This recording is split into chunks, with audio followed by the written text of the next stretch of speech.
Jai Shri Ram, Mr. President from Bharat. 22nd January 2024 marks a historic day in Indian history. I proudly say that I come from the Valmiki community. Ayodhya Ram Mandir also holds great economic significance. It contributing to the economic development by creating jobs.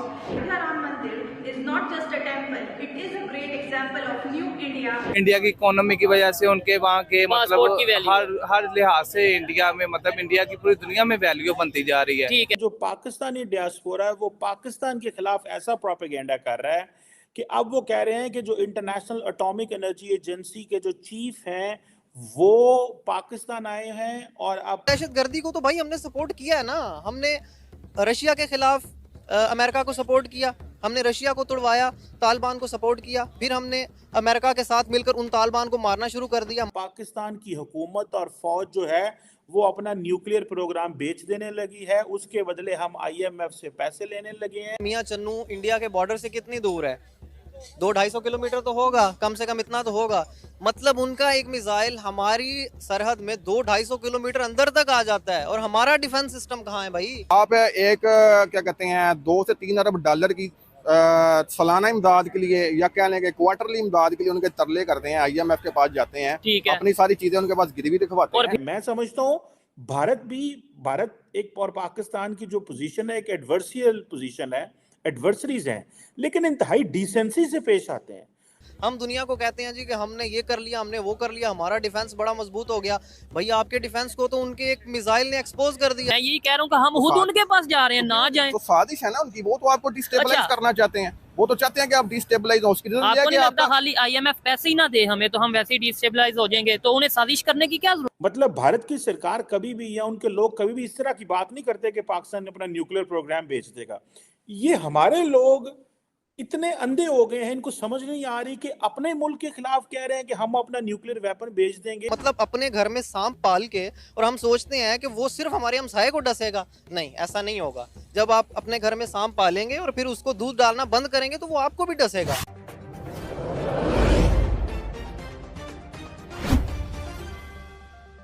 जो Pakistani diaspora है वो पाकिस्तान के खिलाफ ऐसा propaganda कर रहा है कि अब वो कह रहे हैं कि जो इंटरनेशनल एटॉमिक एनर्जी एजेंसी के जो चीफ हैं वो पाकिस्तान आए हैं और अब पाकिस्तान की हुकूमत और फौज जो है वो अपना न्यूक्लियर प्रोग्राम बेच देने लगी है, उसके बदले हम IMF से पैसे लेने लगे हैं। तार साहब, ये जितने लोग IMF की बिल्डिंग के बाहर प्रोटेस्ट कर रहे हैं, तार साहब ये क्या शर्मिंदगी की बात है। मैं समझता हूँ भारत एक और पाकिस्तान की जो पोजीशन है एक एडवर्सियल पोजीशन है, एडवर्सरीज हैं, लेकिन इंतहाई डिसेंसी से पेश आते हैं। मतलब भारत की सरकार कभी भी या उनके लोग कभी भी इस तरह की बात नहीं करते कि पाकिस्तान अपना न्यूक्लियर प्रोग्राम बेच देगा। ये हमारे लोग इतने अंधे हो गए हैं, इनको समझ नहीं आ रही कि अपने मुल्क के खिलाफ कह रहे हैं कि हम अपना न्यूक्लियर वेपन बेच देंगे। तार साहब ये क्या फॉल्ट लाइन, मसला क्या है हमारा? बल्कि भारत जिसकी आप बात कर रहे हैं, मोदी साहब ने शहबाज शरीफ साहब को मुबारकबाद पेश की थी जब वो अपना प्राइम मिनिस्टरशिप जीते हैं। इसमें डिसेंसी होती है एक चीज को रिकॉग्नाइज करना। चीमा साहब, मैंने बिल्कुल एग्जैक्टली वो वीडियो देखी है जो इस वक्त गर्दिश कर रही है कि IMF के सामने कुछ 20-25 लोग हैं जो इकट्ठे हैं, मैं जिनको पर्सनली जानता हूं, और पिछले दिनों मेरे खिलाफ भी उन्होंने कुछ बातें की थी उसमें। लेकिन चीमा साहब, मैं खास कर आज अपने दुख का इजहार करूंगा, जो नारे लगा रहे हैं आर्मी चीफ साहब के नाम ले लेके, ISI के चीफ साहब का नाम ले लेके वो नारे लगा रहे हैं, वो फैसल नसीर साहब उनके बारे में नाम ले लेके नारे लगा रहे हैं, which is nothing to do with IMF। और सबसे बड़ी मैं बात बताना चाहूंगा, इनको किसी ने ये नहीं बताया कि IMF जो है उसका अपोजिशन पार्टी के साथ कोई रिलेशनशिप नहीं है। उन्होंने खुद स्टेटमेंट दे दी है कि we are a monetary agency, we are a financial institution, we are not a political organisation. हमारा सियासत के साथ कोई रिलेशनशिप नहीं है। खान साहब को मैं फिर गिला दूंगा इस चीज का।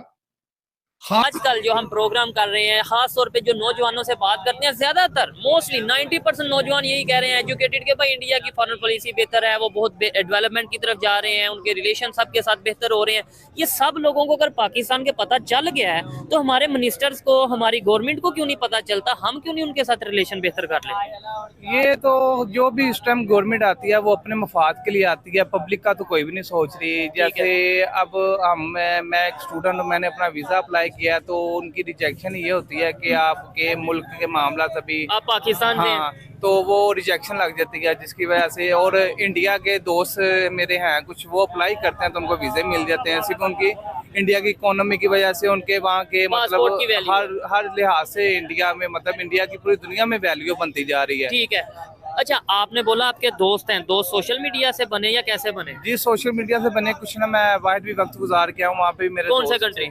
दुबई में। दुबई में। अच्छा, उनकी सोच में हमारी सोच में क्या फर्क देखा, और उनसे आप रीजन नहीं पूछते कि यार क्या वजह, आपको फटाफट वीजा मिल जाता है किसी भी कंट्री का, आपको आपके साथ बहुत से कंट्रीज हैं वो फ्री ट्रेड एग्रीमेंट करते नजर आ रहे हैं और हमारे साथ रिलेशन नहीं बेहतर करना चाहते, वो क्या रीजन बताते हैं? बस वो यही बताते हैं कि हमारे जो हुक्मरान हैं उनके ताल्लुकात यानी कि मुल्कों के साथ बहुत बेहतर हैं, तो वहाँ पे मतलब एक चीज़ ना, इंसानियत को प्रमोट ज़्यादा किया जाता है, वहाँ पे इंतहा पसंदी मेरे ख्याल से कम है। ठीक है, लेकिन हमारी मीडिया पे क्या बताया जाता है? हमारी मीडिया पे तो दिन रात ये बताया जाता है कि भाई इंडिया में मुसलमानों पे ये हो गया, ये हो गया, वो हो गया।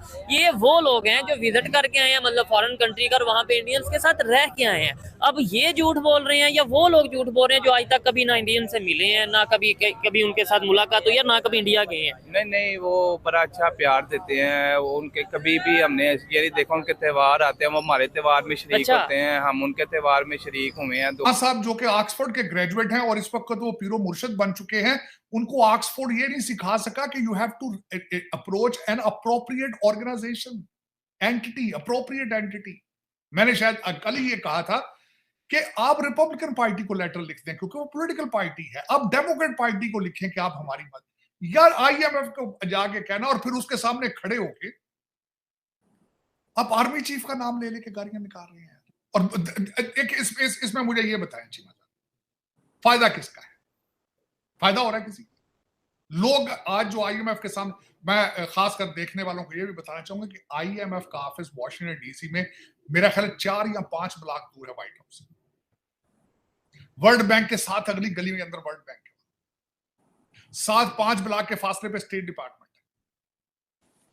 वहां पे क्या नक्शा पेश हो रहा है? और चीमा साहब, मैं आज खास कर मेरे तो खैर मुझे कोई एतराज नहीं है मेरे खिलाफ, पहले जितने मर्जी बातें ये कर लें, मैं I have nothing to do with it. मुझे ऐसे लोगों की सपोर्ट हासिल, मैं चाहता भी नहीं ऐसे लोगों की सपोर्ट। काश यही लोग पाकिस्तान के लिए कभी नहीं करते, काश पाकिस्तान के लिए लॉबी करते, काश आज तक पाकिस्तान के लिए खड़े होते।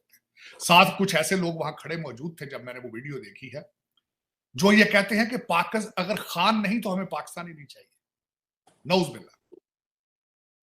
इनको ये नहीं पता कि भुट्टो के बारे में भी लोग यही बात करते थे, लेकिन पाकिस्तान आज मौजूद है। कायदे आजम के बगैर भी पाकिस्तान मौजूद है।